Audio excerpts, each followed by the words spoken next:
पढ़ेंगे types of acids. तो मैं आपको दो बेसिस पे एसिड्स पढ़ाऊंगी। ऐसा क्यों कहा जाता है कि एसिड को ही वाटर में ऐड करना चाहिए। अब यहाँ पे एक बहुत बड़ा कंफ्यूजन जो बच्चों को क्रिएट होता है। Hello students, my name is Zeba Akhtar, chemistry faculty of motion foundation. तो बच्चों, आज मैं आपके लिए फास्ट ट्रैक सीरीज में फिर से एक नया वीडियो लेकर के आई हूँ। आज हम पढ़ेंगे acids, basis and salts one go में, यानी कि वन शॉट में मैं आपको पूरा चैप्टर, पूरे कंसेप्ट्स, सारे topics cover करवाऊंगी with questions.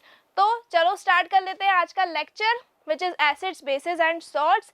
Class 10 के लिए, बोर्ड एग्जाम्स के लिए, आपके लिए पर्टिकुलर लेक्चर आज बहुत ही ज़्यादा बेनिफिशियल होने वाला है, क्योंकि मैं आपको इम्पॉर्टेंट क्वेश्चंस भी करवाऊंगी। तो इसलिए बिल्कुल स्टार्ट हो जाइए, कॉपी पेन लेकर रेडी रहिए। जो जो मैं आपको लिखने के लिए बोलूँगी वो आपको लिखना है, नोट डाउन करना है। ओके, तो हमारा फर्स्ट टॉपिक है, क्योंकि हम chapter he acids, basis and salts पढ़ रहे हैं, तो सबसे पहले हमें क्या पढ़ना है? एसिड्स पढ़ना है, देन हमें बेसिस पढ़ना है। तो पहले मैं आपको पढ़ा रही हूँ एसिड्स की फिजिकल प्रॉपर्टीज। अब देखिए, फिजिकल प्रॉपर्टीज ऑफ एसिड्स की अगर हम बात करें तो एसिड्स कैसे होते हैं? सार इन टेस्ट होते हैं, यानी कि खट्टे होते हैं टेस्ट में। ये सभी बच्चों को पता है, कॉमन सा ये सेंटेंस है, ठीक है। अब एग्जांपल्स की अगर मैं बात करूं तो lemon juice, vinegar, tomato juice, spoiled milk, ये सब एसिड्स के एग्जाम्पल हैं, यानी कि ये सारे जो सॉल्यूशंस हैं या ये सारे जो एसिड्स हैं वो एसिडिक नेचर के हैं, सार इन टेस्ट हैं। अगर मैं बात करूं यहाँ पे टोमेटो जूस की, टोमेटो जूस कैसा है? एसिडिक है। कौन सा एसिड होता है टोमेटो जूस में? ऑक्सैलिक एसिड, ऑक्सैलिक एसिड, जिसका फॉर्मूला है C2H2O4। नोट डाउन कर लो, फॉर्मूला क्या लिखोगे इसके लिए आप? C2H2O4। ओके, अब आप बोलोगे मैम बाकी के एसिड्स के लिए भी फॉर्मूला बता दो, तो ठीक है, बता देती हूँ। सबसे पहले हमने लिखा है लेमन जूस को। लेमन जूस में होता है सिट्रिक एसिड, जिसका फॉर्मूला होता है C6H8O7। उसके बाद हमने लिखा है विनेगर, विनेगर में होता है एसिटिक एसिड, जिसका फॉर्मूला होता है CH3COOH। उसके बाद हमने लिखा है टोमेटो जूस, जिसका फॉर्मूला मैं ऑलरेडी आपको बता चुकी हूँ, एसिड है ऑक्सैलिक एसिड। एंड उसके बाद हमने लिखा है स्पॉइल्ड मिल्क। स्पॉइल्ड मिल्क का मतलब होता है ऐसा मिल्क जो खराब हो चुका है, जिसमें एसिड फॉर्म हो चुका है। कौन सा एसिड यहाँ पे फॉर्म होगा? लैक्टिक एसिड फॉर्म होगा, जिसका जो फॉर्मूला है वो है C3H6O3। तो चलो यहाँ तक हमने कंप्लीट कर लिया है। अब हम आगे बढ़ते हैं इसकी प्रॉपर्टीज में। अब सबसे इंपॉर्टेंट प्रॉपर्टी आती है, यहाँ पे बच्चे कंफ्यूज हो जाते हैं। They turn blue litmus paper two red. अब बच्चे कंफ्यूज हो जाते हैं एग्जाम टाइम पे कि ब्लू को रेड में कन्वर्ट करना है या फिर रेड को ब्लू में कन्वर्ट करना है। तो मैम आप इसके लिए कोई ट्रिक बताओ, हम कैसे इसको याद रखें, ठीक है। तो मैं यहाँ पे आपके लिए एक ट्रिक लिख देती हूँ। वो ट्रिक क्या है कि आपको यहाँ पे ध्यान रखना है कि कौन सा यहाँ पे सब्सटेंस है, एसिडिक सब्सटेंस है। तो ब्लू को कन्वर्ट करना है आपको किस में? रेड में। ब्लू को आप किस में कन्वर्ट करोगे? रेड में कन्वर्ट करोगे। और कब करोगे बेटा? जब यहाँ पे होगा एसिड, ठीक है। अब जब आप एसिड की स्पेलिंग लिखते हो तो उसमें लास्ट में आता है डी, राइट। और जब आप रेड लिखते हो तब भी लास्ट में क्या आता है? डी आता है। तो एसिड में भी डी आ रहा है और रेड में भी डी आ रहा है। इसका मतलब एसिडिक जो सॉल्यूशन है उसके लिए आपको ब्लू कलर का लिटमस पेपर लेना है, और जब आप उसको एसिडिक सॉल्यूशन में डिप करेंगे तो वो किस में कन्वर्ट हो जाएगा? रेड में कन्वर्ट हो जाएगा। तो ये आपकी है शॉर्ट ट्रिक, इस शॉर्ट ट्रिक को याद रखेंगे हम। उसके बाद नेक्स्ट जो प्रॉपर्टी है वो बहुत इंपॉर्टेंट प्रॉपर्टी है, they give H+ ions in aqueous solution, यानी कि जो एसिड्स होते हैं वो सॉल्यूशन में क्या प्रोड्यूस करते हैं? H+ आयंस प्रोड्यूस करते हैं, और H+ आयंस प्रोड्यूस करने की वजह से ये इलेक्ट्रिसिटी भी कंडक्ट करते हैं एक्वस सॉल्यूशन में। सम एसिड्स आर करोसिव नेचर, कुछ एसिड्स क्या होते हैं? करोसिव इन नेचर होते हैं, जैसे कि H2SO4 सल्फ्यूरिक एसिड और HNO3 which is nitric acid. ये दोनों एसिड्स ही कैसे एसिड्स हैं? स्ट्रॉन्ग एसिड्स हैं। Next, they conduct electricity in aqueous solution, क्योंकि यहाँ पे H+ आयंस प्रोड्यूस हो रहे हैं इसलिए ये इलेक्ट्रिसिटी को कंडक्ट करते हैं। अब यहाँ पे एक क्वेश्चन अराइज होता है। क्वेश्चन क्या अराइज होता है कि जो ग्लूकोज होता है C6H12O6 वो इलेक्ट्रिसिटी कंडक्ट क्यों नहीं करता है, जबकि एसिड्स इलेक्ट्रिसिटी कंडक्ट क्यों करते हैं? क्योंकि ग्लूकोज कोई भी H+ आयन प्रोड्यूस नहीं करता, जबकि एसिड्स H+ आयन्स प्रोड्यूस करते हैं। ठीक है, तो ये क्वेश्चन एनसीईआरटी में पूछा जाता है, आपको ध्यान रखना है। आगे बढ़ते हैं। तो हमने यहाँ तक फिजिकल प्रॉपर्टीज कंप्लीट कर ली है एसिड्स की। अब हम आगे आ जाते हैं, अब हम पढ़ेंगे टाइप्स ऑफ एसिड्स। तो मैं आपको दो बेसिस पे एसिड्स पढ़ाऊंगी, on the basis of strength of acids and on the basis of concentration of acids. चलो स्टार्ट करते हैं। सबसे पहले पढ़ते हैं स्ट्रेंथ के बेसिस पे। स्ट्रेंथ के बेसिस पे एसिड्स दो टाइप के होते हैं, strong acids and weak acids.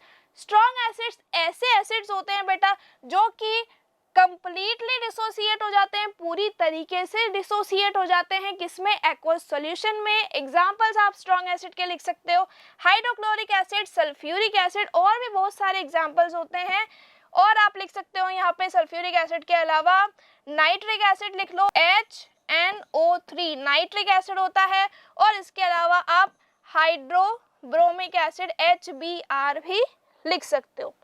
ठीक है, अब हम पढ़ेंगे weak acids. Weak acids partially dissociate होते हैं, यानी कि पूरी तरीके से H+ आयंस प्रोड्यूस नहीं करते हैं, जबकि स्ट्रॉन्ग एसिड्स कंप्लीटली डिसोसिएट होते हैं और स्ट्रॉन्ग एसिड्स पूरी तरीके से H+ आयंस प्रोड्यूस करते हैं। तो एग्जांपल क्या है वीक एसिड के? एसिटिक एसिड CH3COOH जिसका फॉर्मूला होता है। ठीक है, उसके बाद है लैक्टिक एसिड। लैक्टिक एसिड का फॉर्मूला होता है C3H6O3। लैक्टिक एसिड किस में होता है? कर्ड में होता है और सार मिल्क में होता है, या फिर स्पॉइल्ड मिल्क आप उसको कह सकते हो। और जितने भी टाइप के आपके ऑक्सैलिक एसिड हो गया या फिर कोई भी और वीक एसिड है ना, जितने भी टाइप के ऑर्गेनिक एसिड्स हैं वो सब क्या हो जाएगा बेटा? वो सब आपके वीक एसिड्स की कैटेगरी में आएंगे। तो यहाँ पे आप ऑर्गेनिक एसिड लिख सकते हो simply, organic acids are weak acids. ये कंप्लीटली डिसोसिएट नहीं होते हैं, जो हमें नेचर से मिलते हैं, ऑर्गेनिकली मिलते हैं, वो सब वीक एसिड्स होते हैं।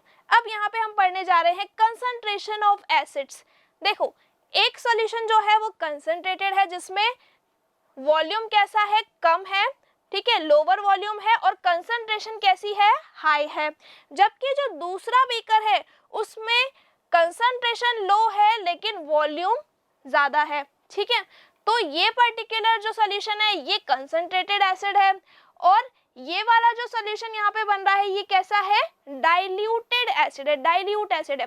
तो कंसंट्रेटेड का मतलब क्या होता है? गाढ़ा एसिड, जिसमें एसिड का अमाउंट ज्यादा और वाटर का अमाउंट कम। ठीक है, तो यहाँ पे एसिड का अमाउंट ज्यादा है और वाटर का अमाउंट कम है, इसीलिए ये कंसंट्रेटेड है, गाढ़ा है। ठीक है, और डाइल्यूट एसिड का मतलब क्या होता है? डाइल्यूट एसिड का मतलब होता है पतला एसिड, ऐसा एसिड जिसमें एसिड का अमाउंट कम है और वाटर का अमाउंट ज्यादा है। ठीक है, यहाँ पे लिखा है they contain small amount of acid than water. Water का अमाउंट ज्यादा है, एसिड का अमाउंट कम है। तो आई होप आपको यहाँ तक क्लियर हो गया होगा। चलो आगे बढ़ते हैं। टाइप्स ऑफ हमने एसिड्स कंप्लीट कर लिया, यहाँ तक सब प्रॉपर नोट्स बनाएंगे। अब यहाँ से डाइल्यूशन से एक क्वेश्चन अराइज होता है एनसीईआरटी के हिसाब से और आपके बोर्ड एग्जाम्स के अकॉर्डिंग, बहुत ही इंपॉर्टेंट क्वेश्चन है, तो फटाफट से इसको हम कंप्लीट कर लेते हैं। व्हाइल डाइल्यूटिंग एन एसिड, जब भी आप किसी एसिड को डाइल्यूट करते हो, उसमें वाटर ऐड करते हो, why is it recommended that acid should be added to water and not water to acid? ऐसा क्यों कहा जाता है कि एसिड को ही वाटर में ऐड करना चाहिए, जबकि वाटर को आप एसिड में ऐड मत करो? ऐसा इसलिए कहा जाता है क्योंकि सारे एसिड्स वीक एसिड्स नहीं होते हैं। अब हम यहाँ पे इसको एनिमेशन के थ्रू समझते हैं कि कैसे होगा। लेट्स सपोज कि आपने एक बीकर में स्ट्रॉन्ग एसिड ले लिया विच इज हाइड्रोक्लोरिक एसिड। ठीक है, ये एसिड आपने यहाँ पे ले लिया। अब मैंने क्या किया कि मैंने जग भर के बहुत सारा पानी इसमें अचानक से ऐड कर लिया, सडनली इसमें ऐड कर दिया, तो सारा वाटर क्या हो जाएगा?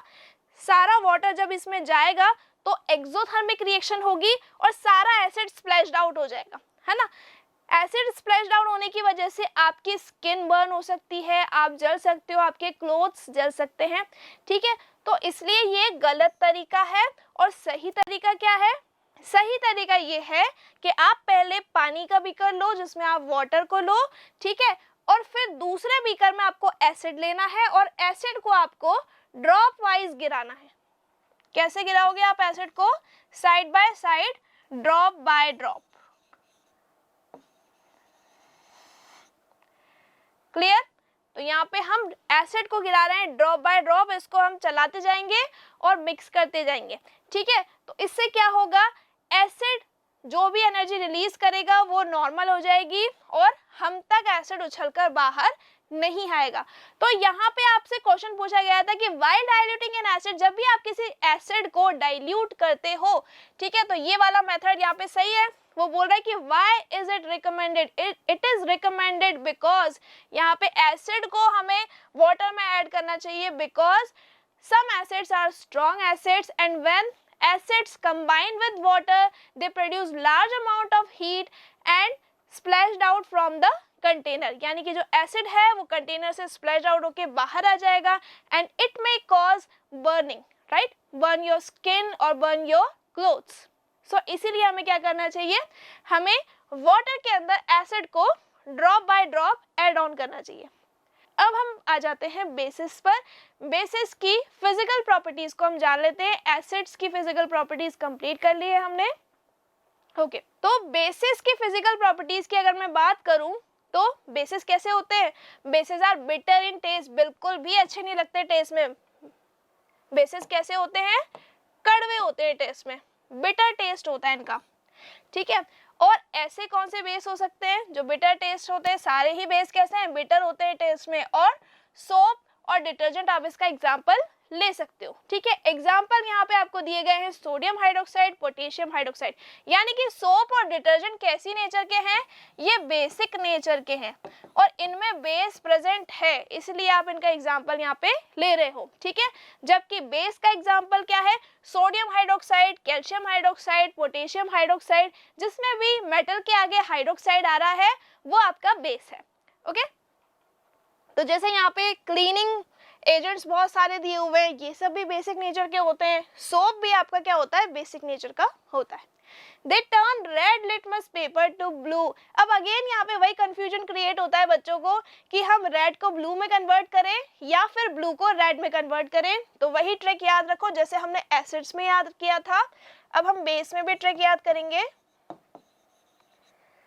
तो यहाँ पे ट्रिक क्या है, देखो आपको क्या करना है, रेड को कन्वर्ट करना है किसमें, ब्लू में, ठीक है। रेड को कन्वर्ट करना है ब्लू में और यहाँ पे आप ले रहे हो बेस, तो बेस में आ रहा है बी स्टार्टिंग में, है ना, और ब्लू में भी क्या आ रहा है, बी आ रहा है। यानी कि रेड को किस में कन्वर्ट करोगे, जिसमें बी आएगा, बी किस में आएगा, ब्लू में आएगा। दैट मीन्स बेस अगर सॉल्यूशन है, बेसिक सॉल्यूशन है, तो फिर आप रेड को कन्वर्ट कर दोगे ब्लू में, ठीक है। तो ये ट्रिक सबको याद रखनी है। Next, they give OH minus ions in aqueous solution. तो बेसिस क्या करते हैं, OH माइनस आयंस प्रोड्यूस करते हैं एक्वस सॉल्यूशन में। फील स्लिपरी इन टच, जब भी आप बेस को टच करके देखोगे तो वो स्लिपरी फील होते हैं। Some bases are corrosive in nature, कुछ बेसिस क्या होते हैं, करोसिव होते हैं। जैसे एग्जांपल्स की अगर मैं बात करूं तो सोडियम हाइड्रोक्साइड और पोटेशियम हाइड्रोक्साइड, ये बेसिस के एग्जांपल्स हैं। Next, they conduct electricity. Obviously अगर ये OH माइनस आयंस प्रोड्यूस कर रहे हैं तो इलेक्ट्रिसिटी तो कंडक्ट करेंगे क्योंकि वहां पे आयंस बन रहे हैं, ओके। नेक्स्ट, अब यहाँ पे एक बहुत बड़ा कंफ्यूजन जो बच्चों को क्रिएट होता है कि जब हम फॉर्मूला लिखते हैं बेस का और एल्कोहल का तो बच्चे कंफ्यूज हो जाते हैं क्योंकि दोनों में OH आता है, ठीक है। तो आप इसको नोट डाउन कर लो, जब हम बात करते हैं बेस की या फिर जब हम बात करते हैं किसकी, एल्कोहल की, ठीक है, बेस और एल्कोहल दोनों में डिफरेंस क्या है। देखो बेस जब भी आप लिखते हो ना तो हमेशा एग्जांपल्स में क्या लिखते हो, देखो बेस क्या प्रोड्यूस करते हैं, बेस प्रोड्यूस करते हैं OH माइनस आयंस को, ठीक है, क्लियर। जबकि जो एल्कोहल होता है वो क्या होता है, एल्कोहल का जो फंक्शनल ग्रुप होता है वो OH होता है। क्या होता है अल्कोहल का फंक्शनल ग्रुप? OH। ठीक है, तो जब भी आप बेस का फॉर्मूला लिखते हो तो आप ऐसे लिखते हो NaOH, ठीक है, KOH, ऐसे लिखते हो, LiOH। तो लास्ट में आ रहा है OH और स्टार्टिंग में क्या आ रहा है? मेटल। मेटल के बाद अगर OH लगा हुआ है तो इसका मतलब क्या है कि वो बेस है।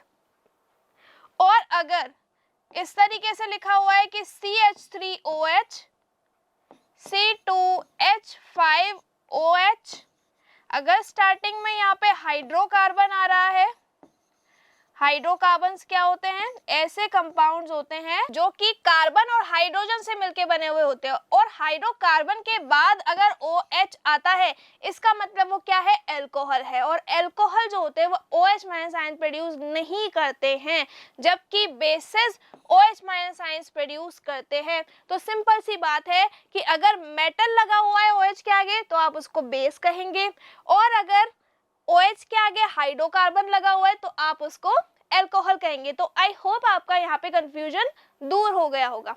ओके, चलो आगे बढ़ते हैं। ठीक है, यहाँ तक सबको क्लियर है? तो हमने यहाँ पे एसिड्स और बेसिस को अच्छे से समझ लिया, उसकी फिजिकल प्रॉपर्टीज को समझ लिया। तो अब हमारा जो नेक्स्ट टॉपिक है वो है types of basis. Types of basis में भी हम सिमिलरली स्ट्रेंथ के बेस पर बेसिस पढ़ेंगे और कंसंट्रेशन के बेस पर बेसिस पढ़ेंगे। तो जैसे हमने एसिड्स में पढ़ा था वैसे ही हम बेस में पढ़ेंगे। स्ट्रॉन्ग बेसिस जो है वो कंप्लीटली डिसोसिएट हो जाएंगे। एग्जाम्पल्स है यहाँ पे सोडियम हाइड्रोक्साइड और लिथियम हाइड्रोक्साइड। ठीक है, तो लेट सपोज हमने लिया NaOH which is sodium hydroxide, इसको आपने एड ऑन कर दिया वाटर में। ठीक है, तो ये डिसोसिएट हो जाएगा वाटर में और क्या प्रोड्यूस करेगा? Na+ और OH- आयन प्रोड्यूस करेगा। तो ये स्ट्रॉन्ग एसिड है क्योंकि ये कंप्लीटली डिसोसिएट हो गया। नेक्स्ट है वीक एसिड। वीक एसिड्स जो होते हैं वो पार्शियली डिसोसिएट होते हैं एक्वस सॉल्यूशन में। जैसे एग्जांपल्स आप याद रख सकते हैं अमोनियम हाइड्रोक्साइड या फिर कॉपर हाइड्रोक्साइड। ओके, तो अमोनियम हाइड्रोक्साइड का फॉर्मूला होता है NH4OH एंड कॉपर हाइड्रोक्साइड का फॉर्मूला होता है CuOH होल ट्वाइस। उसके बाद है कंसंट्रेटेड बेस और डाइल्यूट बेस। तो कंसंट्रेटेड बेस में बेस का अमाउंट ज्यादा, वाटर का अमाउंट कम, और डाइल्यूट बेस में बेस का अमाउंट कम और वाटर का अमाउंट ज्यादा। ठीक है, अब एक बहुत इंपॉर्टेंट टर्म यहाँ पे आई है विच इज एल्कली। एल्कली क्या होते हैं बेटा? वाटर सोल्यूबल बेसिस होते हैं। ऐसे बेसिस जो कि वाटर में डिसॉल्व हो जाते हैं उनको हम कहते हैं एल्कलीज। और ऐसे कुछ ही बेसिस होते हैं जैसे कि पोटेशियम हाइड्रोक्साइड और सोडियम हाइड्रोक्साइड। ठीक है, अब यहाँ पे एक और बात आती है कि हम सारे एल्कलीज को बेसिस कह सकते हैं लेकिन सारे बेसिस को एल्कलीज नहीं कह सकते हैं क्योंकि सारे बेसिस वाटर सॉल्यूबल नहीं होते हैं। ओके, तो ये पॉइंट आप ध्यान रखेंगे। ओके, तो अब हमारा जो नेक्स्ट टॉपिक है वो है chemical properties of acids. Acids की केमिकल रिएक्शंस क्या क्या होंगी, एसिड कौन कौन से सब्सटेंसेस के साथ रिएक्शन करेगा। तो एसिड रिएक्ट करेगा मेटल के साथ, एसिड रिएक्ट करेगा मेटल ऑक्साइड के साथ, एसिड रिएक्ट करेगा मेटल कार्बोनेट या फिर मेटल बाइकार्बोनेट जिसको हम हाइड्रोजन कार्बोनेट भी कहते हैं, हाइड्रोजन कार्बोनेट। ठीक है, और मेटल रिएक्ट करेगा बेस के साथ, तो इसे हम कहेंगे न्यूट्रलाइजेशन रिएक्शन। अब ये सारी केमिकल रिएक्शंस हम वन बाय वन पढ़ने वाले हैं, तो बिल्कुल आप प्रॉपर नोट्स बनाते रहिए। जैसे जैसे मैं पढ़ाती जाऊंगी आपको सारे नोट्स बनाने हैं, स्क्रीनशॉट्स लेने हैं। ओके, तो फर्स्ट हमारी प्रॉपर्टी है बेटा रिएक्शन विद मेटल। तो एसिड की रिएक्शन जब हम मेटल के साथ कराएंगे तो दो यहाँ पे प्रोडक्ट्स बनेंगे, एक बनेगा सॉल्ट और दूसरा बनेगा हाइड्रोजन गैस। यानी कि जब कोई भी मेटल रिएक्ट करेगा एसिड के साथ तो वो क्या प्रोड्यूस करेगा? Salt and hydrogen gas produce करेगा। तो जैसे हमने यहाँ पे जिंक लिया है और जिंक की रिएक्शन हमने हाइड्रोक्लोरिक एसिड के साथ करवाई है, तो यहाँ पे बन गया ZnCl2 which is zinc chloride and hydrogen gas यहाँ पे लिबरेट हुई है। मैग्नीशियम भी रिएक्ट कर सकता है HCl के साथ, तो यहाँ पे MgCl2 बन जाएगा और हाइड्रोजन गैस लिबरेट हो जाएगी। ठीक है, यहाँ पे हमने एक पूरा सेटअप बनाया हुआ है जिसमें स्टैंड पर हमने टेस्ट ट्यूब को रखा है और इसमें हमने लिया है यहाँ पे मेटल आप कोई भी यहाँ पे ले सकते हो, और यहाँ पे सॉल्यूशन लेना है एसिडिक, यानी कि आप HCl ले सकते हो। मेटल भी यहाँ पे आप चाहो तो जिंक ले सकते हो, चाहो तो मैग्नीशियम ले सकते हो, तो मैंने यहाँ पे जिंक ले लिया। ठीक है, अब यहाँ पे गैस रिलीज होगी तो ये जो गैस है ये इस डिलीवरी ट्यूब से होती हुई किस में जाएगी, सोप सॉल्यूशन में जाएगी। ठीक है, तो यहाँ पे क्या प्रेजेंट है हमारे पास, सोप सॉल्यूशन, सोप सॉल्यूशन। ठीक है, और जैसे ही आप बर्निंग कैंडल को इसके पास लेकर आओगे तो इसमें से जो बबल्स निकल रहे हैं उसमें क्या प्रेजेंट है, हाइड्रोजन गैस प्रेजेंट है, तो ये पॉप साउंड के साथ बर्न होगी।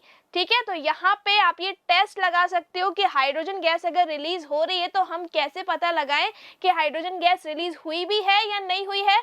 तो इसका टेस्ट लगाएंगे हम यहाँ पे ये वाला पूरा सेटअप करके। तो यहाँ पे जब बबल्स में से हाइड्रोजन गैस रिलीज होगी और वो बर्न होगी, तो बर्न होने की वजह से यहाँ पे जो साउंड क्रिएट होगा वो कौन सा होगा, पॉप साउंड के साथ हाइड्रोजन गैस यहाँ पे बर्न होगी। ठीक है, तो यहाँ पे आप लिख सकते हो H2 gas burn with pop sound. ठीक है, क्लियर, तो ये मत भूलना आप। ओके, अब यहाँ पे हमने 2 रिएक्शन लिखी हुई है, और लिख लेते हैं, और रिएक्शंस पढ़ लेते हैं। जैसे अगर मैं एल्यूमिनियम की रिएक्शन करा दूं H2SO4 के साथ, अब ऐसा जरूरी तो नहीं है कि मैं हर रिएक्शन में हाइड्रोक्लोरिक एसिड का ही यूज करूं, मैं सल्फ्यूरिक एसिड भी ले सकती हूँ, मैं नाइट्रिक एसिड भी ले सकती हूँ। तो जब कोई भी मेटल रिएक्ट करता है H2SO4 के साथ तो वो क्या प्रोड्यूस करता है, सॉल्ट एंड वाटर, राइट। तो सॉल्ट कौन सा बनेगा यहाँ पे, ऑब्वियसली जो मेटल लिया है उसी के साथ तो सॉल्ट बनेगा, तो यहाँ पे बन जाएगा Al2SO4 होल थ्राइस, यानी कि एल्यूमिनियम सल्फेट का यहाँ पे एक्वस सॉल्यूशन बन जाएगा। और ये कैसा था, ये भी एक्वस था क्योंकि आपने इसको वाटर में डाइल्यूट किया था, ये स्ट्रॉन्ग एसिड था। और ये कैसा है, सॉलिड है, और यहाँ पे क्या प्रोड्यूस होगी, हाइड्रोजन गैस प्रोड्यूस होगी। क्लियर है सबको, ओके आगे बढ़ते हैं बेटा। अब यहाँ से इस कंसेप्ट से एक बहुत ही अच्छा क्वेश्चन अराइज होता है जो कि अगेन आपके बोर्ड एग्जाम्स के लिए बहुत ज्यादा इंपॉर्टेंट है। वो क्वेश्चन ये है कि which gas is usually liberated when an acid react with metal, illustrate with an example, how will you test the presence of this gas। आप कैसे टेस्ट करोगे कि ये गैस रिलीज भी हुई है या नहीं हुई है। तो सबसे पहले तो जैसे कि अभी हम कंसेप्ट में पढ़ चुके हैं कि गैस कौन सी रिलीज होगी बेटा, हाइड्रोजन गैस रिलीज यहाँ पे होगी।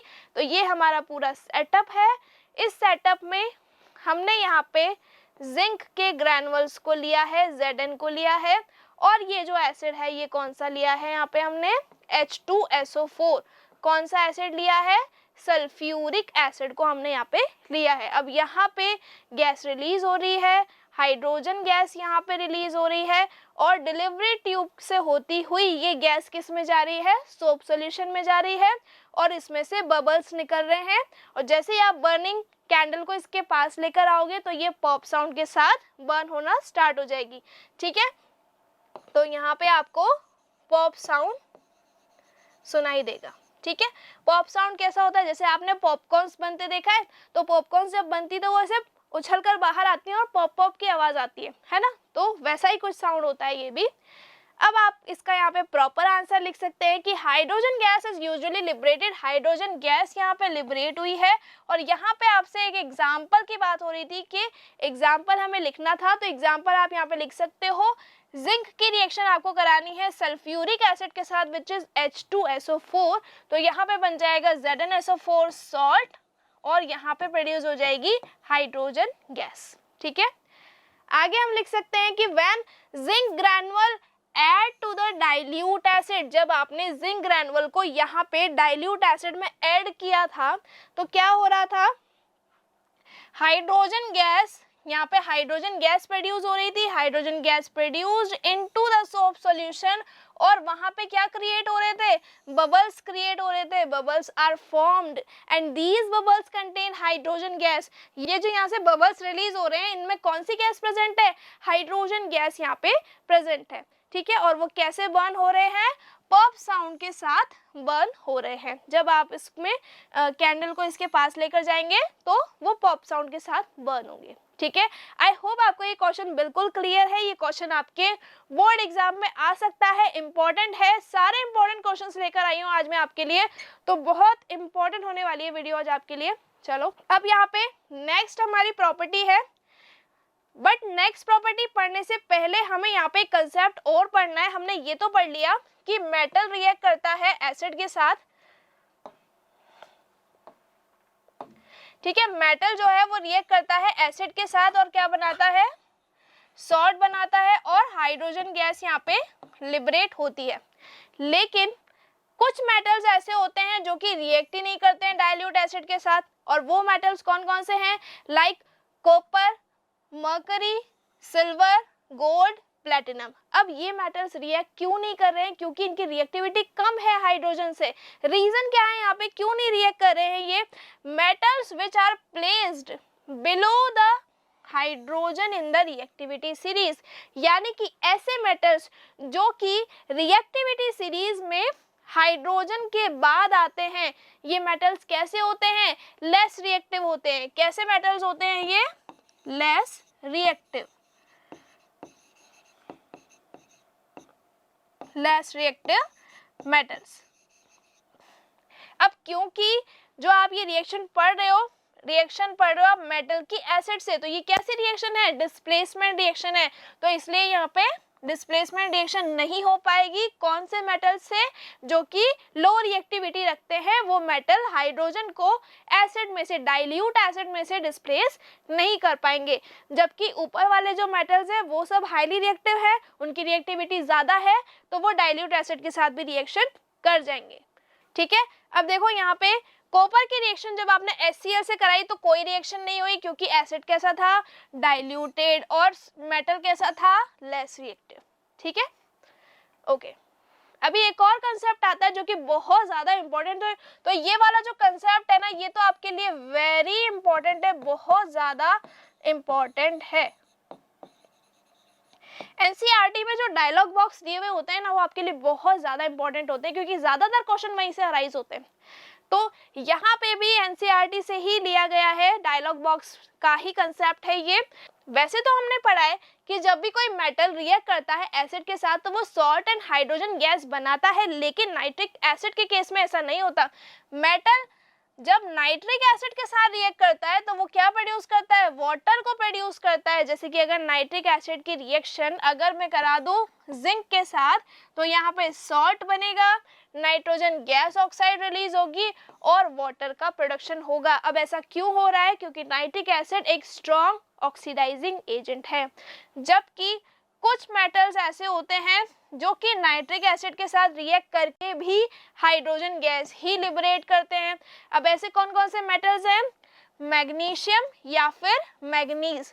मैग्नीशियम और मैग्नीज रिड्यूसिंग एजेंट की तरह एक्ट करते हैं, इसीलिए वो नाइट्रिक एसिड के साथ रिएक्ट करते हैं, नाइट्रिक एसिड के साथ रिएक्शन करके सॉल्ट बनाते हैं और हाइड्रोजन गैस लिबरेट करते हैं, ठीक है। तो आपको ये कंसेप्ट ध्यान रखना है। वैसे तो हमने नॉर्मली केमिकल रिएक्शन में क्या पढ़ा है कि जब भी कोई मेटल एसिड के साथ रिएक्शन करेगा तो दो प्रोडक्ट आपके पास बनेंगे, कौन कौन से, सॉल्ट बनेगा और हाइड्रोजन गैस लिबरेट होगी। लेकिन नाइट्रिक एसिड के केस में क्या होगा, जिंक जब रिएक्ट करेगा HNO3 के साथ तो सॉल्ट बनाएगा, गैस रिलीज होगी और वाटर बनेगा, ठीक है, क्योंकि नाइट्रिक एसिड क्या है, ऑक्सीडाइजिंग एजेंट है। नेक्स्ट प्रॉपर्टी पे आ जाते हैं, which is reaction with metal oxide. अब यहाँ पे एसिड की रिएक्शन आपको करानी है मेटल ऑक्साइड के साथ। मेटल ऑक्साइड कैसी नेचर के होते हैं, बेसिक नेचर के होते हैं मेटल ऑक्साइड, ठीक है। देखो यहाँ पे जिंक ऑक्साइड, जिंक ऑक्साइड क्या है, मेटेलिक ऑक्साइड है, ठीक है। मैग्नीशियम ऑक्साइड क्या है, मेटेलिक ऑक्साइड है। ये दोनों मेटेलिक ऑक्साइड है तो ये कैसी नेचर के हैं, बेसिक नेचर के होगा। और अगर ये बेसिक नेचर के हैं तो आप इसकी रिएक्शन जब एसिड के साथ कराएंगे यानी कि HCl के साथ कराएंगे या फिर H2SO4 के साथ कराएंगे तो ये बनाएंगे सॉल्ट और क्या बनाएंगे, वाटर। दैट मीन्स कि ये पर्टिकुलर रिएक्शन क्या है, न्यूट्रलाइजेशन रिएक्शन है। कौन सी रिएक्शन है ये, न्यूट्रलाइजेशन रिएक्शन है।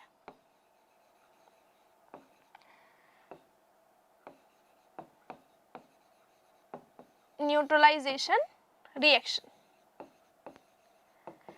क्योंकि एसिड बेस रिएक्शन है। ठीक है, क्लियर है सबको, सब बच्चे ध्यान रखेंगे। यहाँ पे जिंक ऑक्साइड की रिएक्शन आपने एसिड के साथ करवाई तो जिंक क्लोराइड बन गया। मैग्नीशियम ऑक्साइड की रिएक्शन आपने सल्फ्यूरिक एसिड के साथ करवाई है तो यहाँ पे मैग्नीशियम सल्फेट बन गया। चलो अब थर्ड प्रॉपर्टी पढ़ लेते हैं फटाफट से।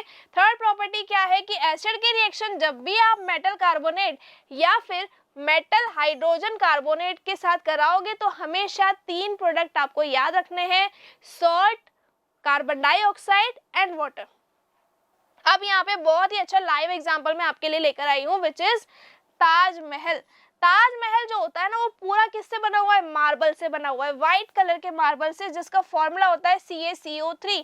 अब CaCO3 अगर एसिड के साथ रिएक्ट कर जाए तो क्या होगा, 3 ही तो प्रोडक्ट बनेंगे, सॉल्ट बन जाएगा, वाटर बन जाएगा, वाटर वेपर।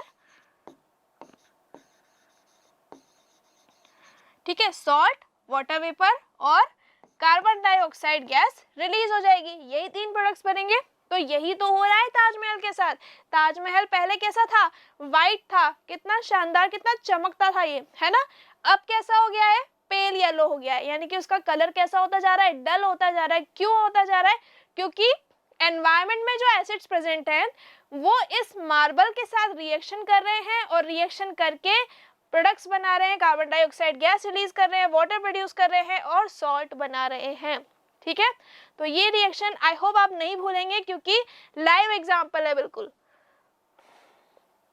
नेक्स्ट है यहाँ पे सोडियम कार्बोनेट की रिएक्शन करा दो एसिड के साथ, तो सोडियम कार्बोनेट की रिएक्शन अगर मैं यहाँ पे सल्फ्यूरिक एसिड के साथ कराती हूँ तो यहाँ पे क्या बनेगा, Na2SO4, सोडियम सल्फेट बन जाएगा, वाटर बन जाएगा, कार्बन डाइऑक्साइड गैस रिलीज हो जाएगी।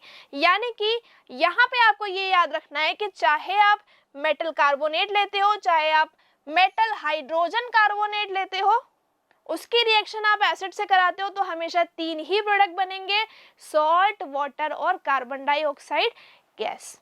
ठीक है, क्लियर, ओके। तो चलो अब हम नेक्स्ट प्रॉपर्टी पढ़ते हैं। नेक्स्ट प्रॉपर्टी क्या है, नेक्स्ट प्रॉपर्टी है यहाँ पे रिएक्शन विद बेस, यानी कि जब भी आप एसिड की रिएक्शन बेस से कराओगे तो न्यूट्रलाइजेशन रिएक्शन हो जाएगी, है ना।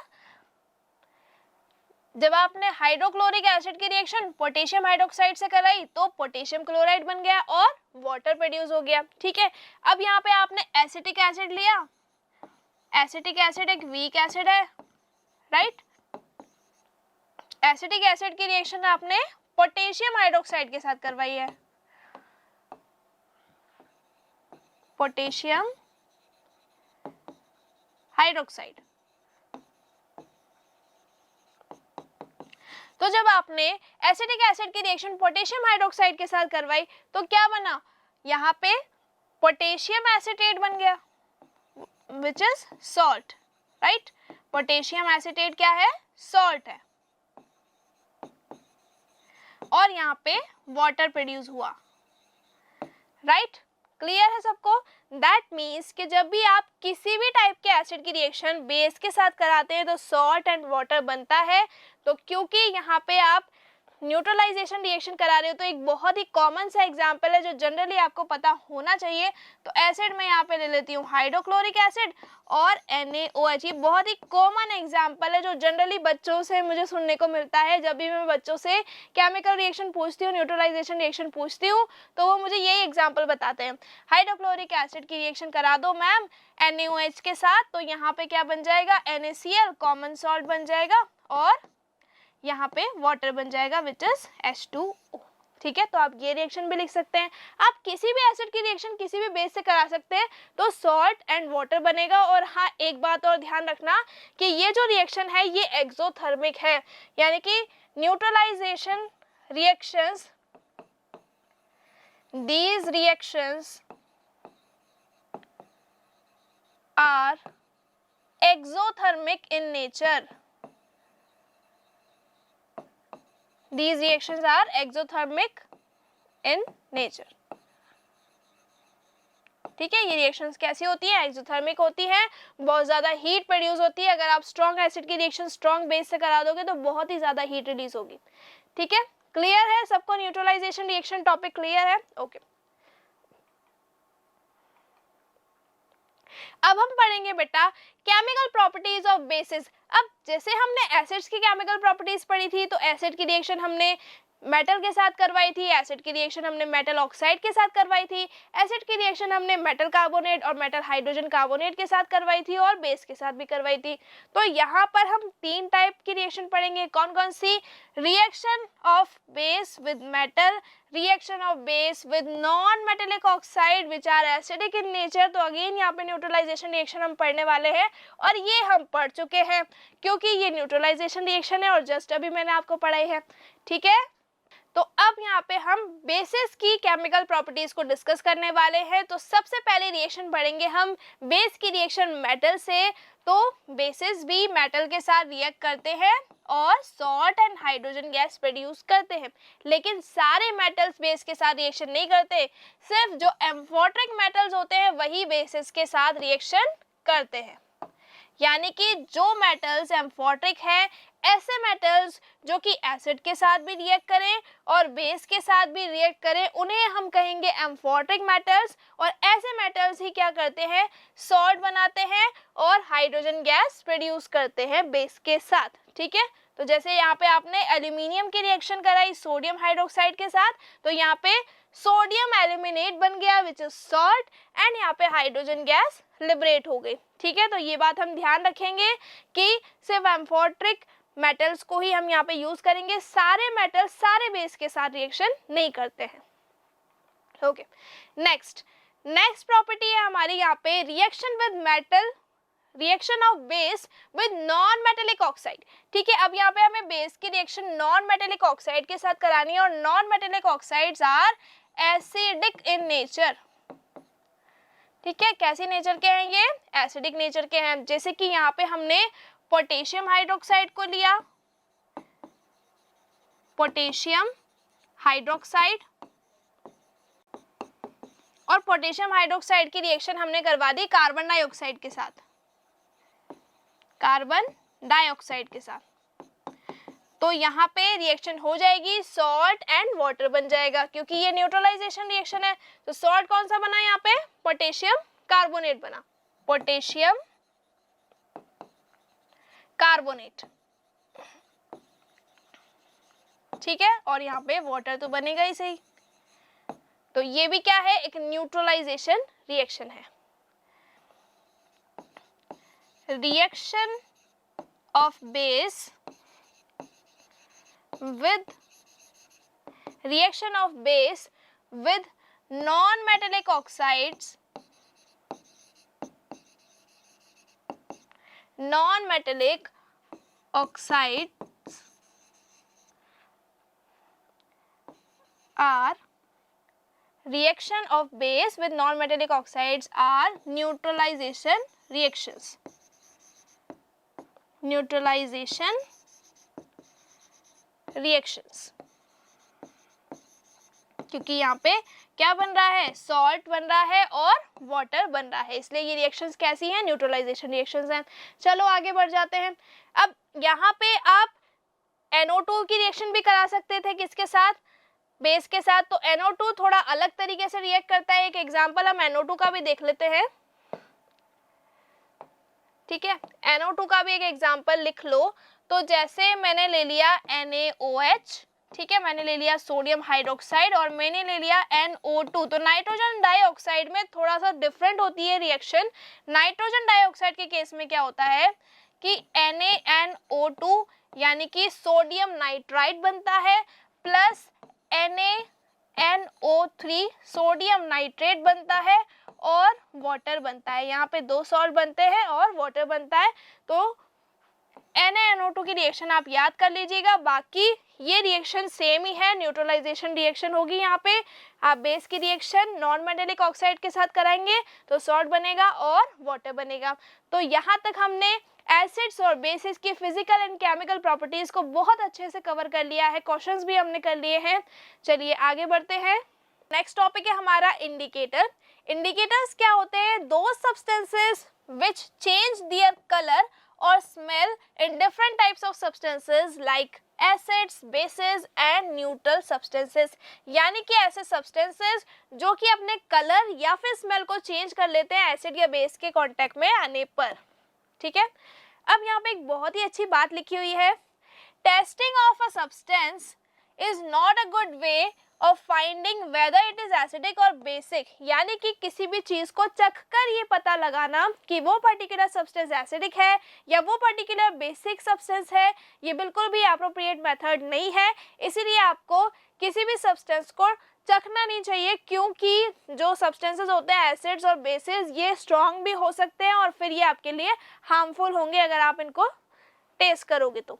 ठीक है, तो यहाँ पे हम पढ़ने वाले हैं types of indicators. Types of indicators में हम 4 टाइप के इंडिकेटर्स कवर करेंगे। 4 टाइप के इंडिकेटर्स इस चैप्टर में मैं आपको पढ़ाने वाली हूँ। कौन कौन से? विच आर नेचुरल इंडिकेटर्स, जो कि हमें नेचुरली मिलते हैं, ऐसे इंडिकेटर्स जो कि हमें नेचर से मिले हैं और ये एसिड के कांटेक्ट में आने पर या फिर बेस के कांटेक्ट में आने पर अपना कलर चेंज कर लेते हैं, उन्हें हम कहते हैं नेचुरल इंडिकेटर्स। नेक्स्ट है synthetic indicators.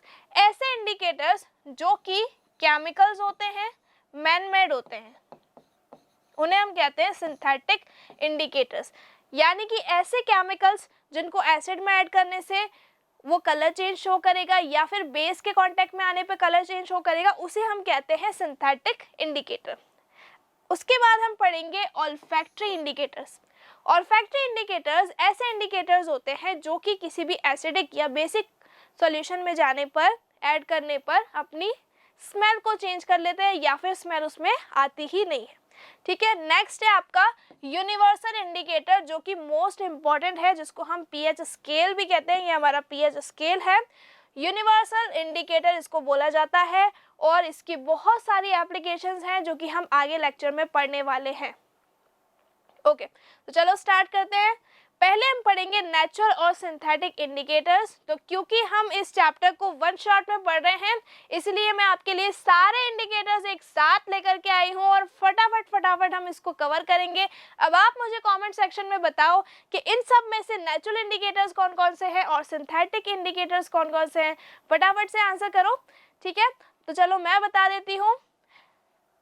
Blue litmus paper, red litmus paper natural indicator है। Yes, it is natural indicator because blue litmus paper और रेड कलर का जो लिटमस पेपर है वो एक नेचुरल डाई से बनता है, नेचुरल एक्सट्रैक्ट से बनता है, जो कि है लेकन प्लांट। लेकन प्लांट एक थैलोफाइटा वैरायटी का प्लांट होता है, आपने बायोलॉजी में इसके बारे में पढ़ा होगा। ठीक है, तो ये दोनों नेचुरल है। फिनोल्फ्थालीन सिंथेटिक इंडिकेटर है, मिथाइल ऑरेंज सिंथेटिक इंडिकेटर है, आप इनको लेबोरेटरी में बना सकते हो। नेक्स्ट है रेड कैबेज। रेड कैबेज एक नेचुरल इंडिकेटर है। चाइना रोज भी एक नेचुरल इंडिकेटर है, चाइना रोज को हम हिबिस्कस फ्लावर भी कहते हैं, तो ये भी एक नेचुरल इंडिकेटर है। उसके बाद है टर्मरिक, ये भी एक नेचुरल इंडिकेटर है। अब बात कर लेते हैं इनके कलर चेंज की। तो जैसा कि ये 2 इंडिकेटर मैं आपको ऑलरेडी पढ़ा चुकी हूँ, अगर blue litmus paper acidic medium में डिप करते हो आप, तो वो कलर चेंज कर लेगा रेड में, यानी कि ब्लू कलर चेंज हो जाएगा रेड में। ठीक है, जबकि बेस के कांटेक्ट में आने पर या फिर न्यूट्रल सॉल्यूशन में ब्लू का ब्लू ही रहेगा, वो कलर चेंज नहीं होगा। सिमिलरली अगर मैं यहाँ पे रेड की बात करूँ तो रेड लिटमस पेपर बेस के कांटेक्ट में आने पर ब्लू कलर शो करेगा। ठीक है, फिनोल्फ्थालीन वैसे तो कलरलेस होता है, तो फिनोल्फ्थालीन एसिड में कोई कलर चेंज शो नहीं करता, एसिड में वो कलरलेस ही होता है, लेकिन जैसे ही आप उसको बेस में ऐड करते हो तो बेस में ये डार्क पिंक या फिर पर्पल कलर शो करता है। नेक्स्ट है मिथाइल ऑरेंज। अब मिथाइल ऑरेंज का कलर कैसा होता है? ऑरेंज होता है, तो वो न्यूट्रल में तो ऑरेंज होगा, तो उसका कोई कलर चेंज शो नहीं होगा, लेकिन एसिड के कांटेक्ट में आने पर methyl orange red colour show करता है और बेस के कांटेक्ट में आने पर येलो कलर शो करता है। नेक्स्ट है चाइना रोज, जिसको हम हिबिस्कस फ्लावर भी कहते हैं, जो कि या तो पिंक या तो मेजेंटा कलर का होता है, और ये एसिड के कांटेक्ट में आने पर कोई कलर चेंज शो नहीं करता, जबकि बेस के कांटेक्ट में आने पर कैसा कलर शो करता है, ग्रीन कलर शो करता है। ठीक है, तो रेड कैबेज भी ग्रीन शो करेगा और चाइना रोज भी ग्रीन ही शो करेगा, किसके कांटेक्ट में आने पर, बेस के कांटेक्ट में आने पर। नेक्स्ट है टर्मरिक। ये तो आपने इंडिकेटर यूज किया भी होगा, जो आपकी जूनियर क्लासेस है उसमें आपको शायद स्कूल में ये एक्टिविटी करवाई गई होगी। तो टर्मरिक एसिड के कांटेक्ट में आने पर येलो ही रहता है, वो अपना कलर चेंज नहीं करता, लेकिन बेस के कांटेक्ट में आने पर वो रेडिश ब्राउन हो जाता है। तो आपने घर पे भी देखा होगा कि जब मम्मा कपड़े धोती है सोप से, तो जो सोप है वो जब आप किसी भी स्टेन पर रगड़ते हो कपड़े पर, तो वो कपड़ा कैसा हो जाता है, रेड हो जाता है। यानी कि जो टर्मरिक प्रेजेंट थी फूड में वो येलो कलर की थी, और जैसे ही आपने सोप अप्लाई किया यानी कि बेस अप्लाई किया, तो वो किस में कन्वर्ट हो गई, रेडिश ब्राउन कलर में कन्वर्ट हो गई। तो यहाँ तक हमने नेचुरल एंड सिंथेटिक इंडिकेटर्स को बहुत अच्छे से पढ़ लिया है। अब हम नेक्स्ट पढ़ने वाले हैं ऑल्फैक्टरी इंडिकेटर। तो ऑल्फैक्टरी इंडिकेटर्स ऐसे इंडिकेटर्स होते हैं जो कि एसिड के कांटेक्ट में आने पर अपनी स्मेल को बढ़ा देते हैं, और बेस के कांटेक्ट में आने पर इनकी स्मेल कम हो जाती है या फिर चली जाती है। ठीक है,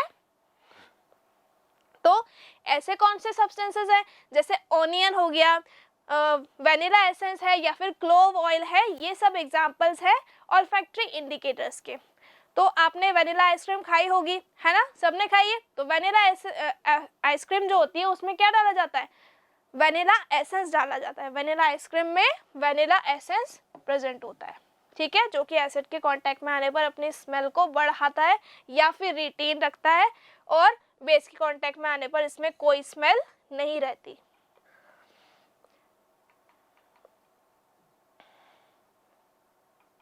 नेक्स्ट हम पढ़ने वाले हैं पीएच स्केल, जो कि बहुत बहुत इंपॉर्टेंट यूनिवर्सल इंडिकेटर है।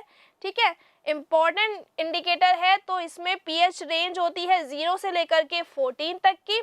अब इसमें 0 से लेकर के 7 तक होता है, यानी कि 7 से लेकर 0 तक, 0 से 7 वाला जो एरिया है या जो रीजन है उसको हम बोलेंगे एसिडिक रीजन, और 7 के बाद वाला जो रीजन है 14 तक उसको हम बोलेंगे बेसिक। ठीक है, तो ये वाला पार्ट बेसिक के लिए है और ये वाला पार्ट एसिडिक के लिए है। अब आप यहाँ पे कुछ सब्सटेंसेस देख पा रहे हो, जैसे कि यहाँ पे गैस्ट्रिक जूस है, लेमन है, टोमेटो है, मिल्क है, ये सब क्या है, एसिडिक सब्सटेंसेस है, इसमें एसिड प्रेजेंट है।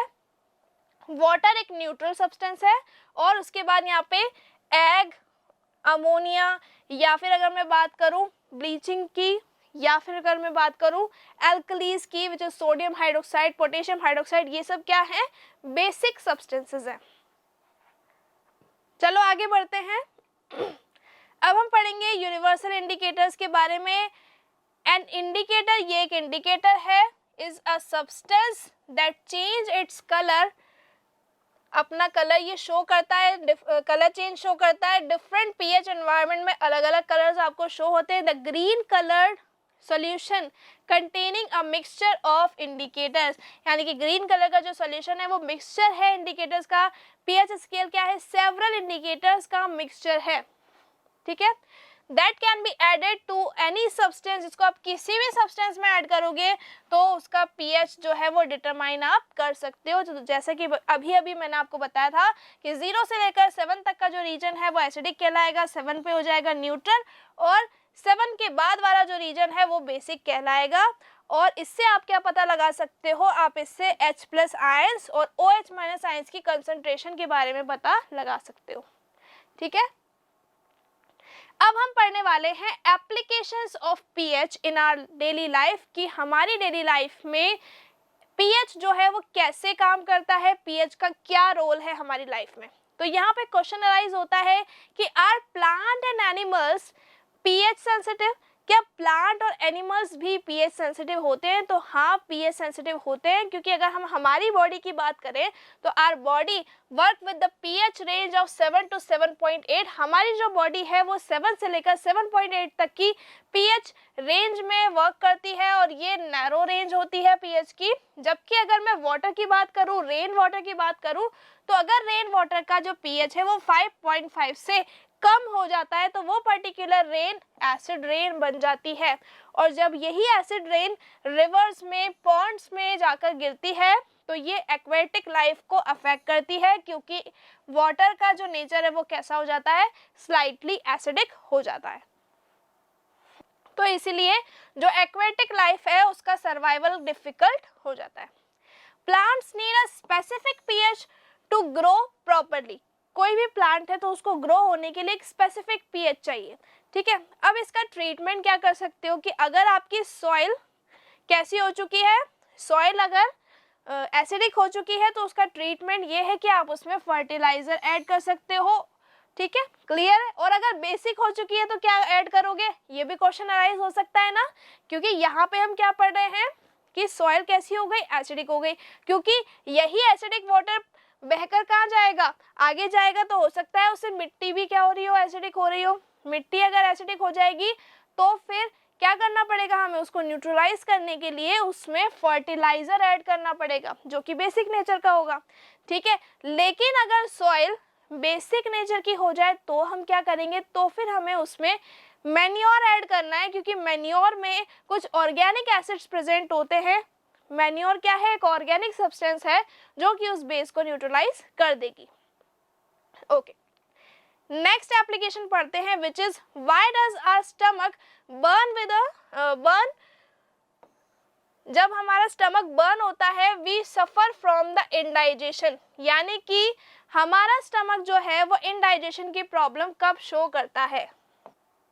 नेक्स्ट एप्लीकेशन पढ़ते हैं। नेक्स्ट एप्लीकेशन क्या है यहाँ पे कि why does our stomach burn, हमारा स्टमक बर्न क्यों होता है, when we suffer from indigestion, यानी कि जब हम ओवर ईटिंग कर लेते हैं, हमारे स्टमक में इंडाइजेशन की प्रॉब्लम हो जाती है, तो हमें पेन से क्यों गुजरना पड़ता है, हमें बर्निंग सेंसेशन क्यों फील होती है, बर्न क्यों होता है हमारा स्टमक। तो इसका रीज़न ये है कि स्टमक में हाइड्रोक्लोरिक एसिड प्रेजेंट होता है और यही एसिड आपका फूड डाइजेशन करता है, राइट। और जब ये ज़्यादा अमाउंट में रिलीज हो जाता है तब आपको पेन होता है और इरिटेशन होती है, ठीक है।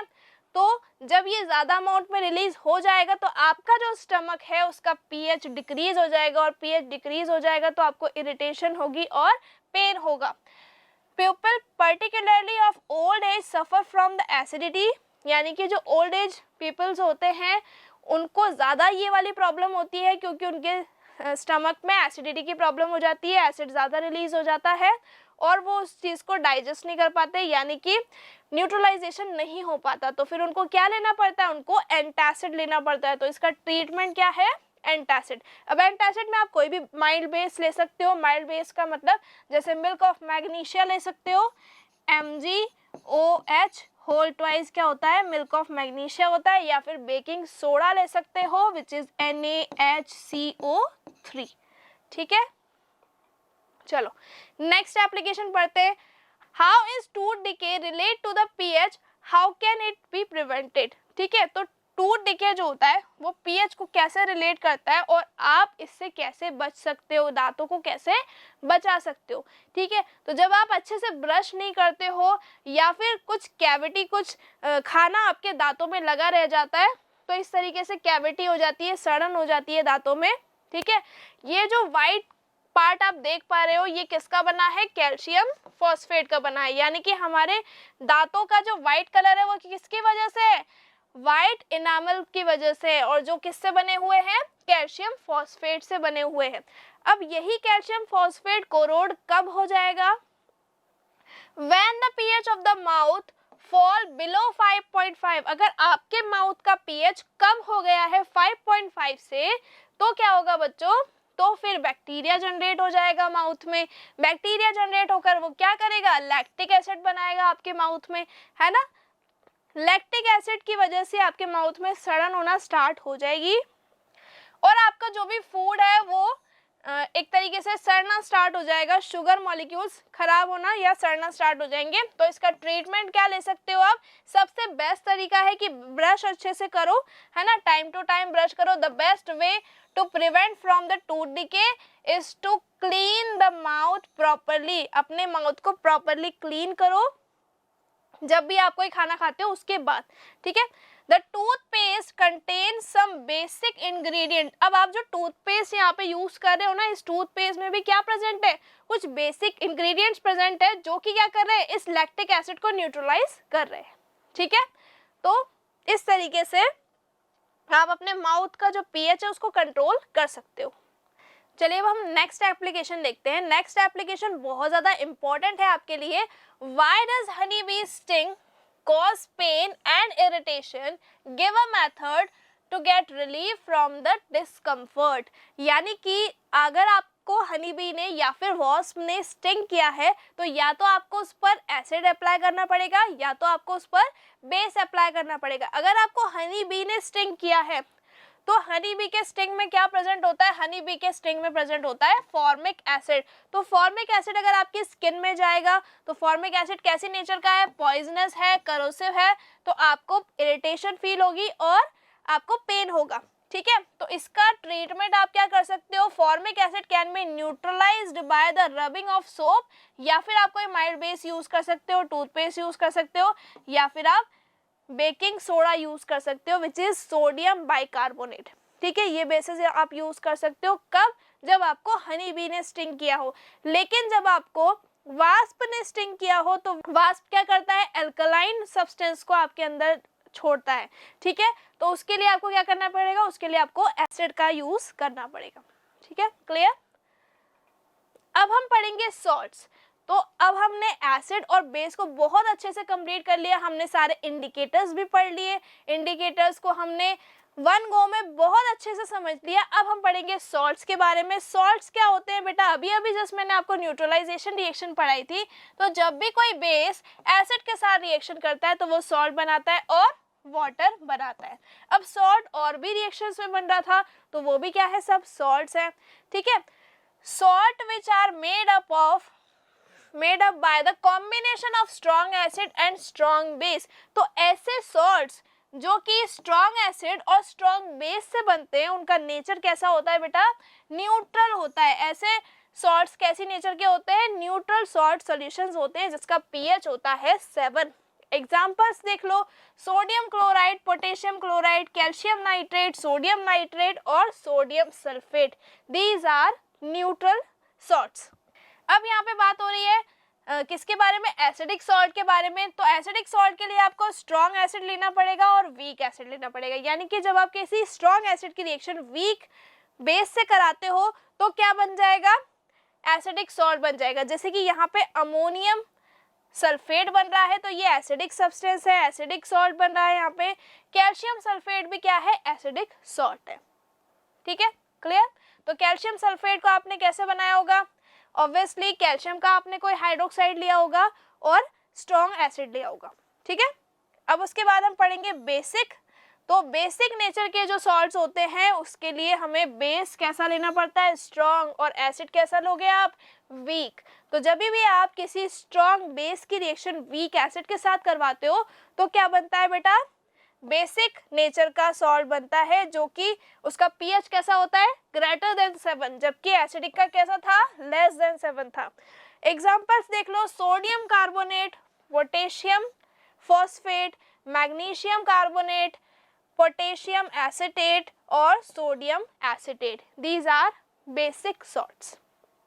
ओके, आगे बढ़ते हैं। अब पढ़ेंगे कॉमन सॉल्ट। कॉमन सॉल्ट तो आप जानते ही हो, नमक जो हम डेली लाइफ में यूज करते हैं।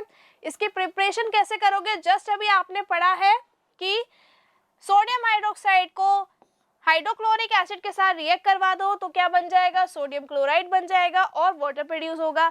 सोडियम क्लोराइड को कहाँ से ऑब्टेन करोगे, सोडियम क्लोराइड बनता है सी में, यानी कि सी से आप इसको ऑब्टेन कर सकते हो। मेन सोर्स क्या है इसका, सी वाटर से, ठीक है।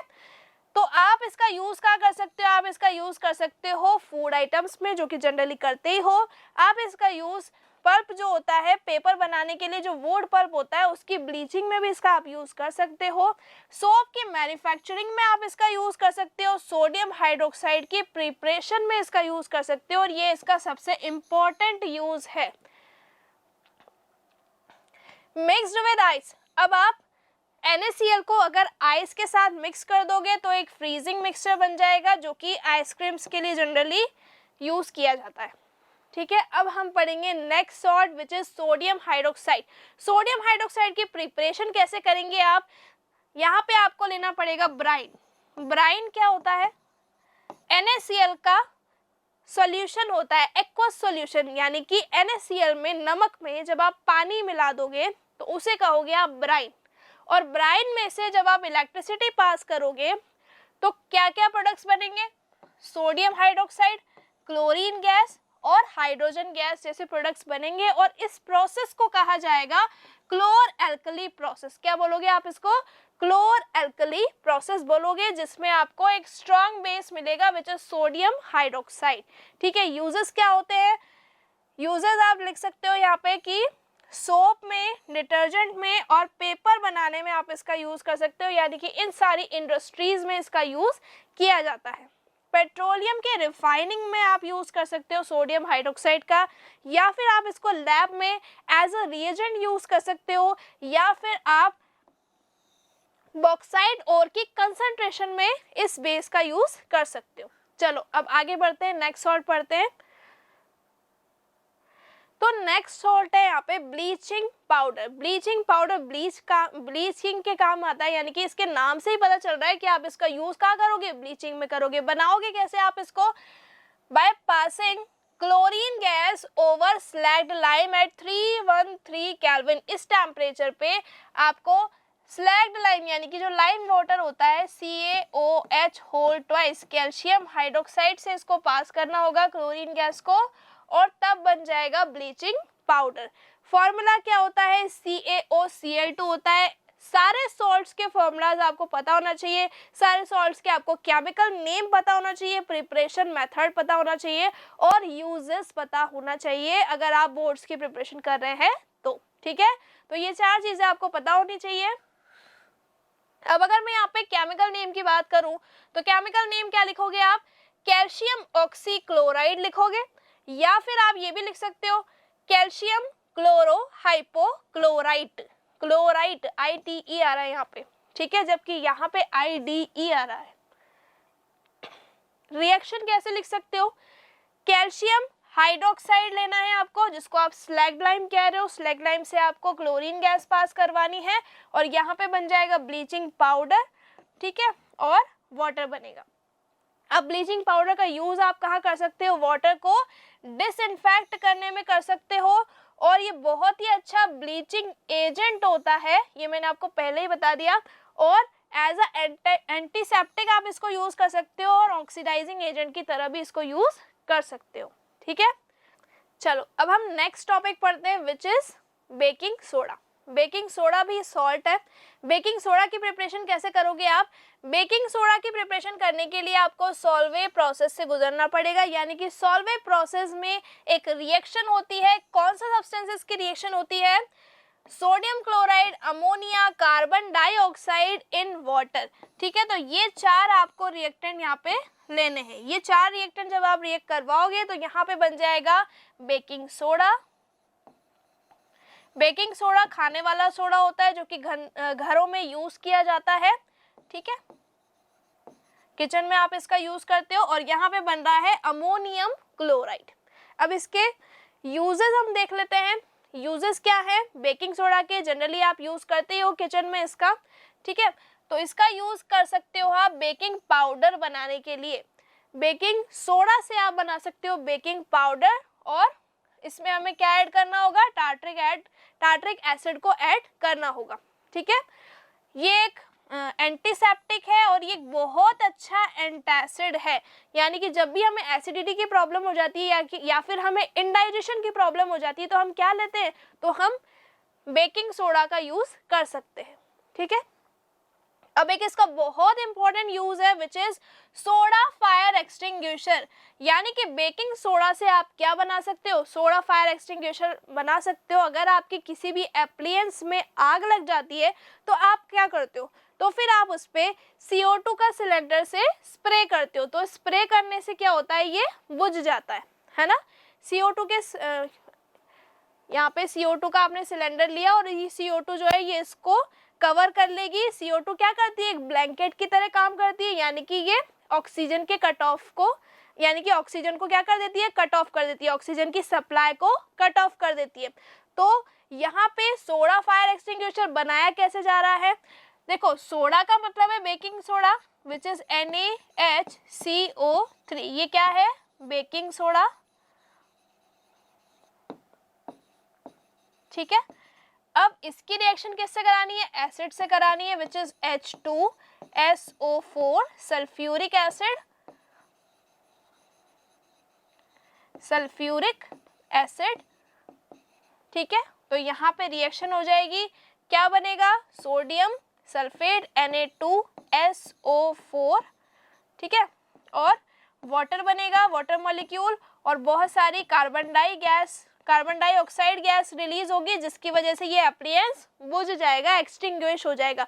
तो जो CO2 सिलेंडर्स होते हैं उसमें डायरेक्टली CO2 नहीं भरी हुई होती है, बल्कि क्या भरा हुआ होता है, सोडा और एसिड भरा हुआ होता है, यानी कि उसमें एक ट्यूब होती है जिसमें एसिड भरा हुआ होता है, और जो नीचे वाला कंटेनर है उसमें सॉल्ट भरा होता है, बेकिंग सोडा भरा होता है। तो जैसे ही आप यहाँ से नोजल प्रेस करोगे तो नोजल प्रेस करने की वजह से ये एसिड मिल जाता है, कंबाइन हो जाता है बेकिंग सोडा के साथ, और ये रिएक्शन अकर होती है, ठीक है।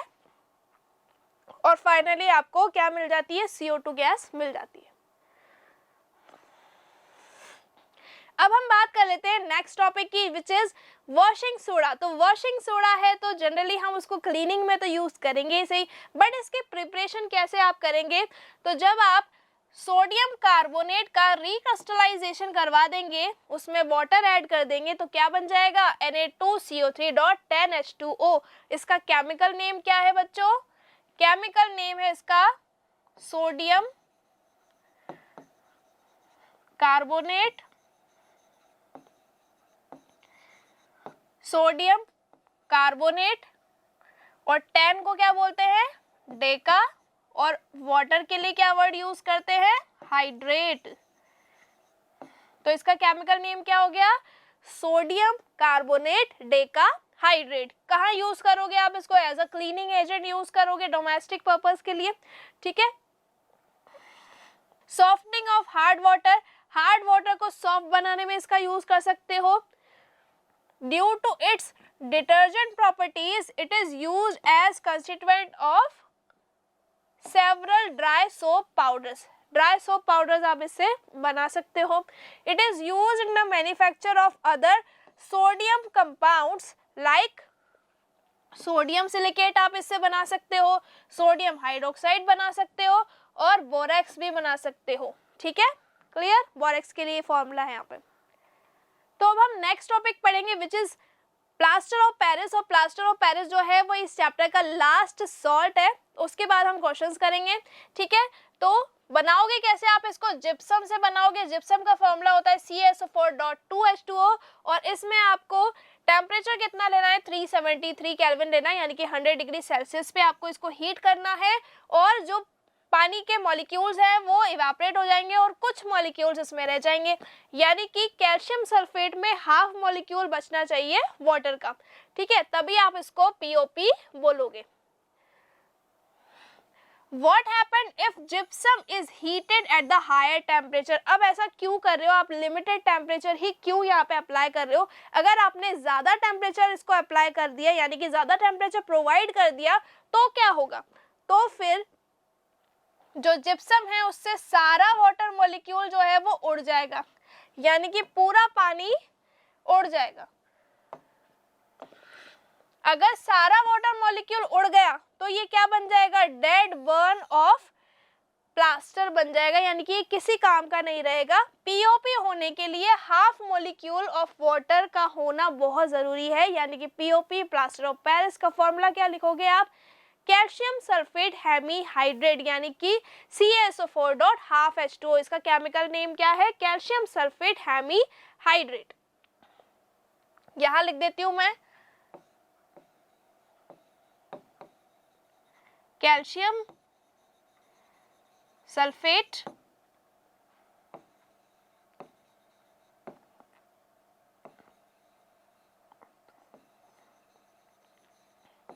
Hemihydrate, calcium sulphate hemihydrate.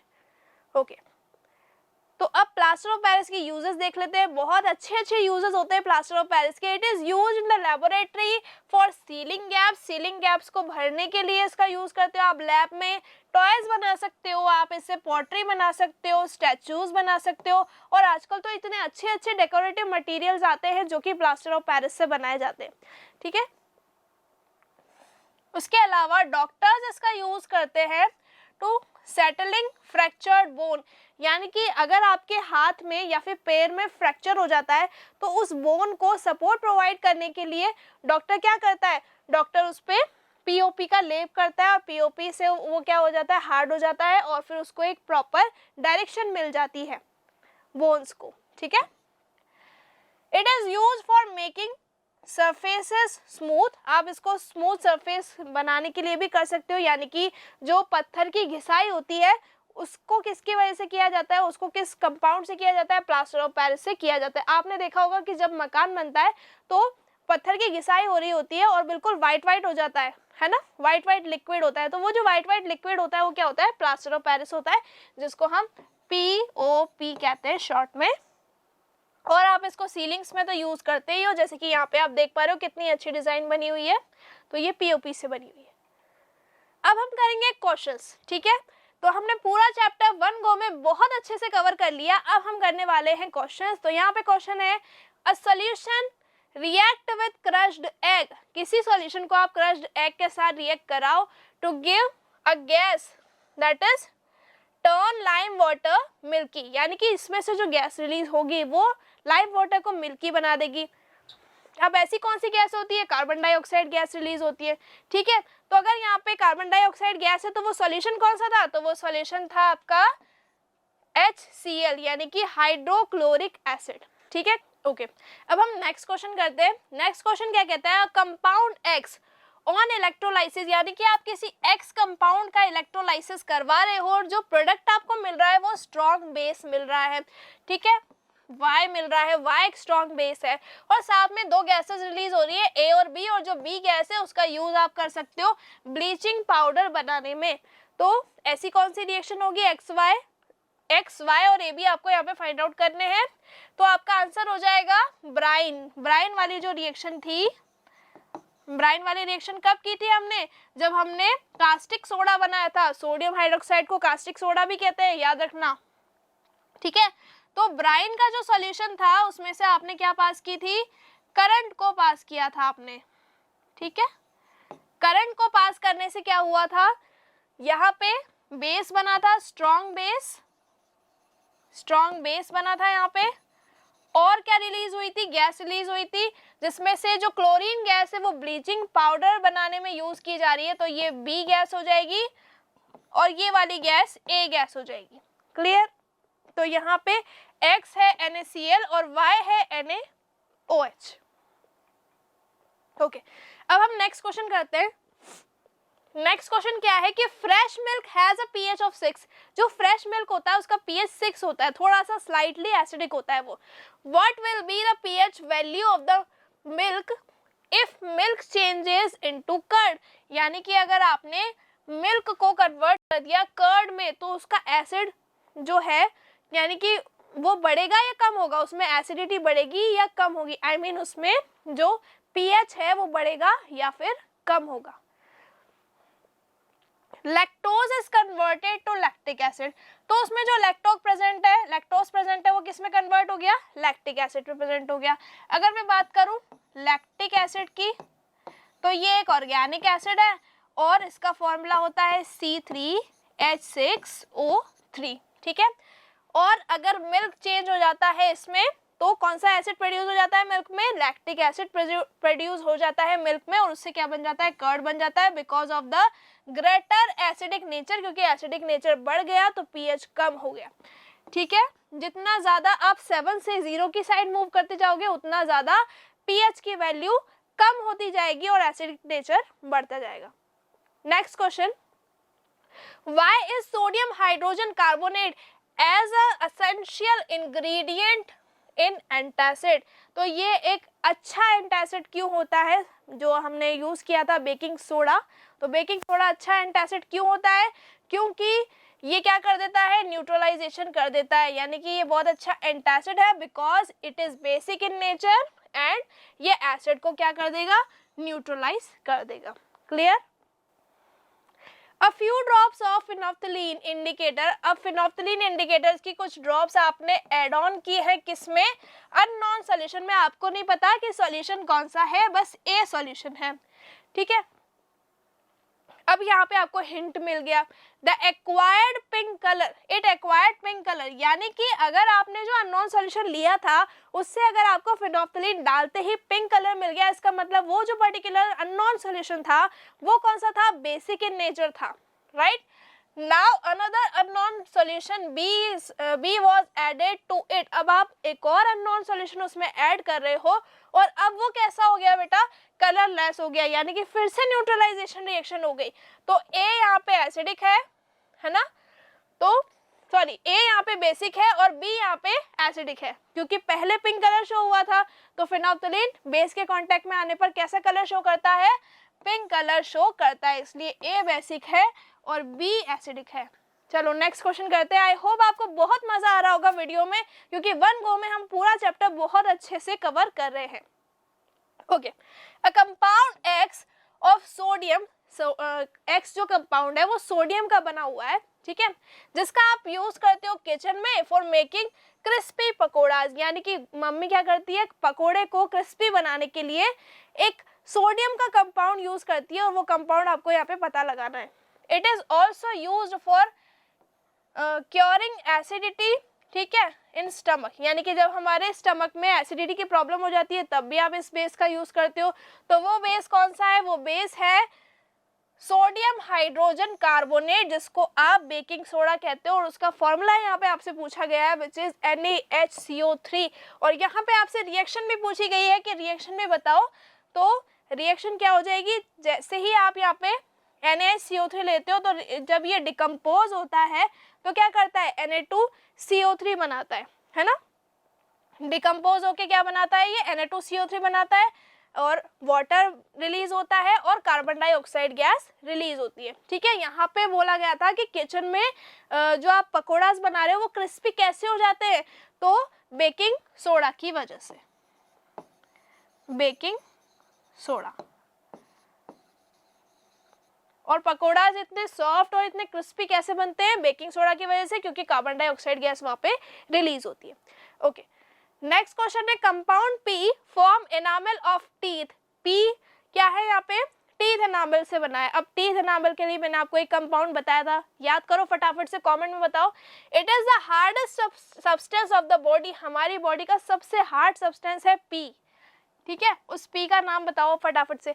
It does not dissolve in water, ये पानी में डिजोल्व नहीं होता, but it is covered when pH of the mouth is below 5.5, लेकिन ये कोरोडेड हो जाता है जब माउथ का पीएच 5.5 से कम हो जाएगा।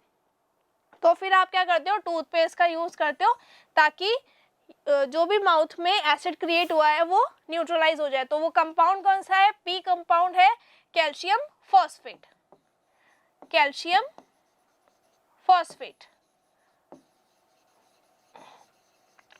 ठीक है। कैल्शियम फॉस्फेट की वजह से आपके जो टीथ होते हैं वो वाइट कलर के होते हैं, और जब यही वाइट कलर के टीथ एसिड की वजह से कोरोड होना स्टार्ट कर देते हैं तो आपके माउथ में कैविटी हो जाती है, टीथ में कैविटी लग जाती है, ठीक है। और उसको न्यूट्रलाइज करने के लिए हमें बेस का यूज करना पड़ता है, और टूथपेस्ट क्या है, बेसिक नेचर का है। Why lime water turn milky? Lime water milky क्यों शो होता है, जब आप उसमें से CO2 पास करते हो और फिर बाद में वो कलरलेस क्यों हो जाता है। यहाँ पे आपसे बोला जा रहा है कि इट बिकम्स क्लियर, क्लियर का मतलब कलरलेस विद एक्सेस CO2। तो लाइम वाटर क्या है, कैल्शियम हाइड्रोक्साइड है which is CaOH whole twice. अब इसकी रिएक्शन आपको करानी है किसके साथ, इसकी रिएक्शन आपको करानी है कार्बन डाइऑक्साइड गैस के साथ, कार्बन डाई ऑक्साइड गैस। ठीक है, तो यहाँ पे CO2 के साथ आपने इसकी रिएक्शन करवाई और यहाँ पे क्या प्रोडक्ट बना, यहाँ पे बन गया CaCO3, जिसकी वजह से आपको ये मिल्कीनेस दिखाई दे रही है। ठीक है, क्योंकि ये सॉलिड सब्सटेंस बना है, कैल्शियम कार्बोनेट, और यहाँ पे वाटर भी बना है। ठीक है, तो यहाँ पे क्या बन गया, मिल्की सॉल्यूशन बन गया, मिल्की सॉल्यूशन यहाँ पे आपको दिखाई दे रहा है। लेकिन जब ये सेटल डाउन हो जाएगा तब आपको ट्रांसपेरेंट सॉल्यूशन दिखाई देगा। लेकिन अभी एट द टाइम जब आपने लाइम वाटर से CO2 पास की है तब ये कैसा दिखाई दे रहा है बेटा, मिल्की सॉल्यूशन दिखाई दे रहा है। लेकिन अगर मैं इसमें से CO2 पास करती जाऊं तो क्या होगा, तो फिर ये कलरलेस बन जाएगा। क्यों, क्योंकि नया कंपाउंड बन जाएगा। नया कंपाउंड कौन सा बन जाएगा, यहाँ पे नया कंपाउंड बन जाएगा यहाँ पे CaHCO3 होल ट्वाइस, यानी कि कैल्शियम हाइड्रोजन कार्बोनेट बन जाएगा और मिल्कीनेस क्या हो जाएगी, डिसअपियर। ठीक है, मिल्कीनेस डिसअपियर हो जाएगी।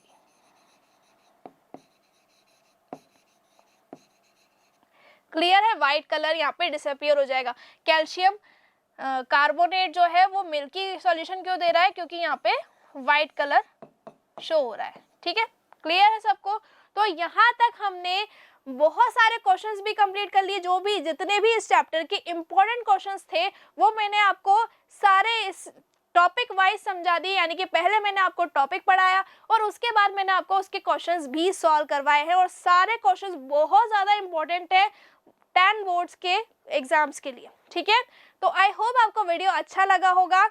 वीडियो को ज़्यादा से ज़्यादा शेयर करो, मोशन फाउंडेशन चैनल को सब्सक्राइब कर लो, बेल आइकन को प्रेस कर लो। Thank you so much.